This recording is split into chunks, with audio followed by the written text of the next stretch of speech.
Okay.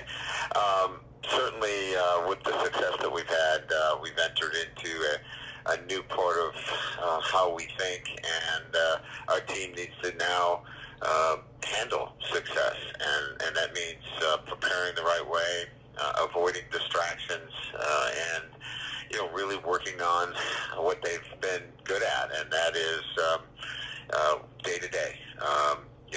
Certainly preparation, their practice, being better at all the details, and so we hope to continue that as we get ready for another great offense in Arkansas. It seems each and every week.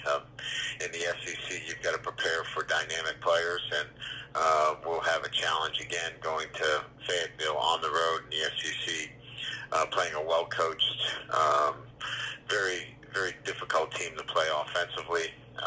They mix things up on defense. So, again, handling success, preparing the right way, and then playing another outstanding offensive team on the road in the SEC will be a great challenge for us.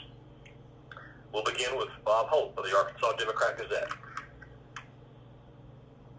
Hey, Brian. I know you're obviously new to LSU and the SEC. There's a lot of rivalries, but this is a trophy game. What kind of sense do you get for how big a rival Arkansas is for LSU? No, I think there is a rivalry. I mean, obviously, we lost the trophy last year in overtime, and it means a lot to our guys, each and every week. There's such a great history and tradition that, you hear about these games, from Florida to Mississippi and the Magnolia Trophy, and certainly this week as well. The Golden Boot is one that, the guys know about, and it's important. So they want to get that trophy back. So each and every week it's been exciting because for me it's new, but it's great to know the history and tradition of each one of these. And, there's no question that it is important. And with Joe Fouché and Greg Brooks obviously playing their old team, what sense have you gotten from them about what this game means to them? Have they maybe been able to help you with maybe some scout on K.J. Jefferson or other offensive guys for Arkansas? No, they're from Louisiana, and so, I think it's really about, playing for LSU and not anything to do with Arkansas, really. And look, there's not a whole lot you can do. You've got to defend a dual threat quarterback. There's this, you can only imagine.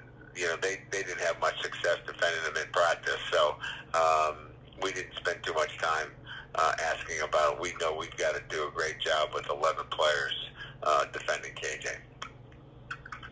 Thanks. Next is Scooter Hobbs of the Lake Charles American Press. Coach, this Harold Perkins, y'all been able to bring him along, get him on the field more and more, I assume give him more responsibility. How did that process work?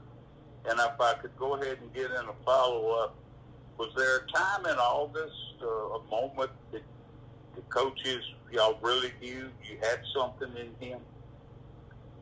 Yeah, so the process was that, he came in as an inside linebacker, and I think we identified early on that, that was going to take longer for us to get him into the rotation on the field. So we moved him to an outside linebacker position, which we felt like was an easier fit for him to pick up what we wanted, because we could put him into different packages, third down packages, nickel packages, dime packages. And then as it evolved to the point where he was making plays and being productive, we had to get to the point where we had base defenses with him on the field. So this was about giving him as much as he could handle and then getting the best 11 players. So there was an evolution here along the way. But I think we found out early on that this was a young man that definitely needed to get on the field, and then we had to figure out how to do that without putting too much on him. Thank you. Yes, sir. Next is Tom Murphy of the Arkansas Democrat Gazette. Hey, Brian, I was looking through the LSU notes, and it says you won your teams have won your last 17 games in November, and a lot of them by dominating fashion. I wonder what's the secret sauce in getting better as the year goes on and this November streak. Good players. You're going to have good players. I think it's really about starting this process with an eye towards making sure that, November is when you want to be your best. And so January, February, March, all those months have to be measured. And it's a long year. And so you got to be careful in the way you train, and taking a 365-day view at this with an idea that you want your team peaking in November and December. I think that's how I've tried to do it, and use a little bit of the science to help you look at player loads and making sure your team's getting stronger with your weight training program during the year. Nutrition, fatigue, all those things play a part, and I think a little bit of the science helps you with that as well, and making sure your kids are mentally and physically not overloaded and fatigued. Okay, so Arkansas is rocking along at about 240 yards a game rushing and passing, and then they faced Liberty, which did some things that stunted their run game. I wonder what impressed you about what you saw from that, and are there things you guys do that might fold into that? Yeah, I don't know. I mean, I think, Liberty obviously is a well-coached football team. But I think, I think Arkansas just didn't execute as well as they have executed in weeks past. So I think it was a little bit of both. I think it was Liberty, playing well and playing aggressively. I thought that they crowded the line of scrimmage and maybe took advantage of some things that by playing aggressively at the line of scrimmage that made it difficult to run the football. And then I think Arkansas, obviously didn't have their best game, and so I think it was a little bit of both. We'll go to the next. Let's go to Jake Lejeune of Gridiron Football. Jace Lejeune, sorry. No problem. Good morning, Coach. Hope you're doing well. Thank you. I appreciate it. You too. So my first question, Coach, is I know you're a part of many great football atmospheres over your career, especially at Notre Dame. But where does this past Saturday's just football atmosphere just rank in your coaching career? I think it was one of the best sustained atmospheres that I've coached in, and I think what separated was the sustained atmosphere. I think the play was so good on both sides of the ball that it just engaged the fans for 4 quarters. Usually there's kind of an up and down where there's a bit of a lull in the game, but the way the kids played on both sides of the ball, they were on their edge of the seat the entire game, and it just created one of those special nights in Death Valley that people have written about and talked about, and I was fortunate to be part of.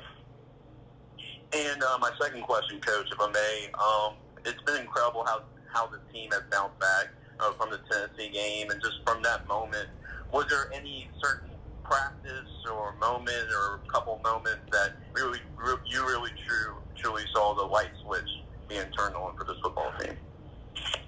Yeah, I think a little bit of it was in their preparation after Tennessee, recognizing that what they thought that they were giving was not enough in terms of being intentional.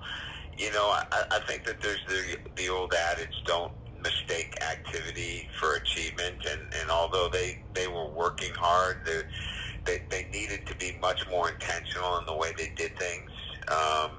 And I think that after the Tennessee game, they kind of found that out, that that just working is not enough. You have to be so intentional in your work, and I saw that pick up after the Tennessee game, and you could see it in our preparation.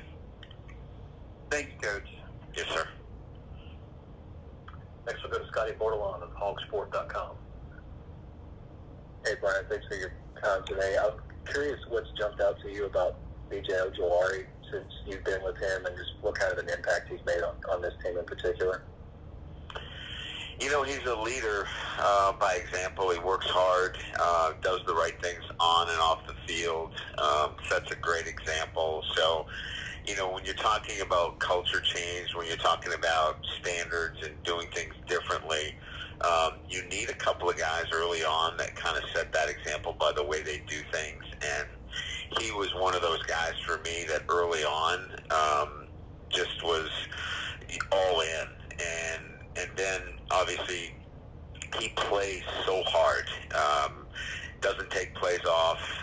Go back to the Auburn game where he came up with a strip sack that changed the momentum of the game. It was a leader's kind of play where effort was needed in the time of the game where we needed a big play, and he stepped up. That's what he does. I mean, he leads by example, great effort, and shows it, you know, in the way he does things on a day-to-day basis.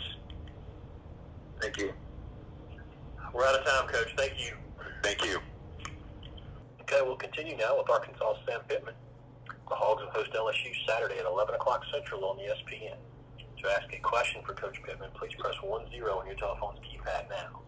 And Coach, while we wait on those questions, if you could please take a minute and comment on your team as you enter the LSU game on Saturday. Well, we're excited to play LSU. They're playing extremely well, really well coached. Their offensive line is playing lights out. Jay Daniels is their guy, and obviously have a plethora of wide receivers. Defensively, great defensive line, playing well, playing really good. Obviously, they've got a couple of kids that transfer from here, and Brooks and Fouché, who's playing well over there for them. Love their linebackers. Just got a really good team. There's a reason why they're top of the West right now, and we're looking forward to the challenge, though, at home at 11 on Saturday. First up, we have Tom Murphy of the Arkansas Democrat-Gazette. Hey, good morning, Sam. I'm just checking on how he looked at practice yesterday and what you might maybe expecting from him this week. Well, I still, again, that's still, you know, a few days away. KJ threw some on Monday. Not much at all yesterday. I don't know exactly, Tom, what he'll do today. But that's still kind of a fluid situation. I will say this, that Malik Hornsby's had a really good week of practice. The team's confident in him. And so either way, whatever happens, whether we play KJ or whether we play Malik, we'll feel like we'll have a guy that can go back there, the team believes in, and execute our game plan. But there hasn't been a whole lot of change from last week to this week, except for KJ's thrown a little bit more than what he did last week. Okay. And looking back to last year's game, they held you guys to fewer total yards than anybody, and it's KJ's escapability that really made the play of that game. And I wonder if a healthier KJ maybe gets out of the pocket a little more than he did, say, against Liberty last week, you know? I think so. And, you know, it's not only the athletic ability, it's the strength of your mind, you know, and when you're beat up and you haven't practiced as much and things of that nature, I think that goes a long way as well, Tom, in your performance. You know, a lot of it has to be how do you feel in the head. And I think KJ's in a lot better spot than he was a week ago. But I do believe the team believes in Malik as well, and we certainly do too. So, yes, I mean, he made a great play. LSU basically dared us to throw the ball and had to get it out of our hand fast because they totaled us. They brought more than we could protect. That was their game plan. It worked well against us last year. They had run it the week before when they played Alabama and had success, so they used it again against us. But, yes, very talented team, and they basically played sickle ball last year against us, and they're playing extremely well this year. Next is Scotty Bordelon of HawgSports.com. Hey, Sam, what are the components you would say of a quality two-point conversion play? I mean, I ask because I guess people can see it maybe two different ways or just at the three, but at the same time, the field is significantly more compressed than usual in those situations. You're asking me what? I'm sorry. The components of a pretty quality two-point conversion play. Well, a lot of times, you're looking at leverage. If you're throwing the football, you're looking at leverage. I like a two-point play where you have a run-pass option off of it. But the first thing you're doing is looking at leverage and matchups, I think, in throwing it. I like to run the ball a lot. Obviously, we've done that. We've also tried to shovel pass and roll out and different things. But 3 yards, you're expecting – you look at the box numbers. If the box number's there and you feel like you can block them, then, you'll run it. If not, it's not a whole lot different than a normal play that you would be check to check. The difference is you don't have the space. And certainly your DBs aren't playing off as much and things of that nature. You've got to be able to win one-on-one matchups. You're not going to get any zone-type coverage at that point. And so those are things that we look at. Appreciate that. And secondly, Trey Knox leads you in touchdown catches this year. I'm just curious of your impressions of his season and just his importance as a whole in your offense. Very, very important. I think he's unsung, valuable player on our team. Certainly catching the ball extremely well. Made some timely catches for us this year on third downs, obviously some touchdown situations, and runs extremely well after the catch.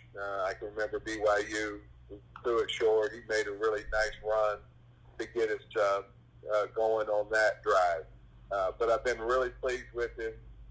He's taken going to tight end. I think he's taken his game to a new level, and I feel like he'll be a kid that will be draftable.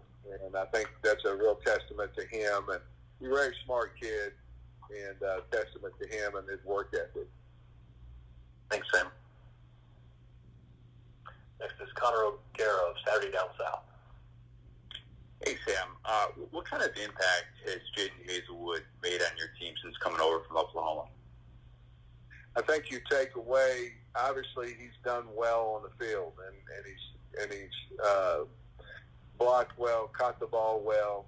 His major impact on our team is what he did for the receiver room. I think you ask Keytron Jackson and Landers and some of those guys, I think he's influenced that in toughness and work ethic, and as an entire team, I think that he brings that toughness, the competitiveness, because he's been hurt as well, but he doesn't miss anything, and he's brought a lot to us in intangibles that I just spoke about, and really, really happy that he's on the team. He told me that you didn't have to recruit him, that your pitch was just you being you. Is it fair to say that your celebration, your typical yes sir, was pretty much on point when you found out he was coming to Arkansas? Yeah, it really was. Very excited about him, and sometimes the change helps kids, and certainly sometimes it doesn't. But I just felt like through his work ethic, we could make him comfortable with myself and Coach Smith being here, and I just thought we would hit the jackpot if we were able to get him, and we certainly, in our opinion, we certainly have. Thanks, Tim.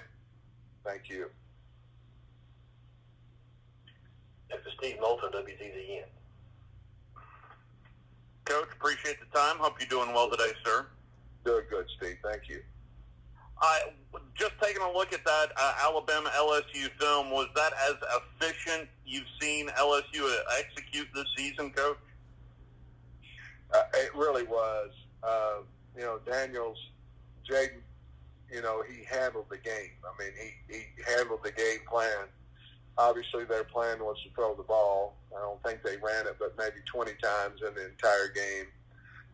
But he was efficient, made people miss, made big plays, I thought him and the offensive line were the difference in that game offensively. Defensively, I really like their front. Their front four is really good, I think. And obviously, Brooks and Joe are playing well in the back end as well. But I like their ability to rush the passer, their ability to stop the run with their two, what I think are outstanding D tackles, and their linebackers can really run. Harold Perkins is going to be a highly drafted kid. He's a really good player, and they're just playing well as a team, playing inspired, well coached, and therefore that's why they, beat some really good teams over the 3 weeks. So with that being said, Coach, where do you feel like your offensive line is at the moment with, as you mentioned, a pretty big challenge with LSU's front seven? Well, I think any time that you don't play well, and our line has not played well, not very many times, but I don't want to discredit Liberty because they whipped us, so let's get that first and foremost. But with that being said, we didn't play well, and I think you go back to work, you hopefully you strain harder, your eyes are up better, the physicality part of it gets back to where we have been. I think if we get back to where we have been, it's going to be a hell of a battle on Saturday. But that's our offensive line. They're not quitters. They're not pouters. They know they didn't play well. I think they'll come out and play well on Saturday. But they're going to have to because, as you just said, LSU's front seven is very, very talented and very physical. Thanks, Coach.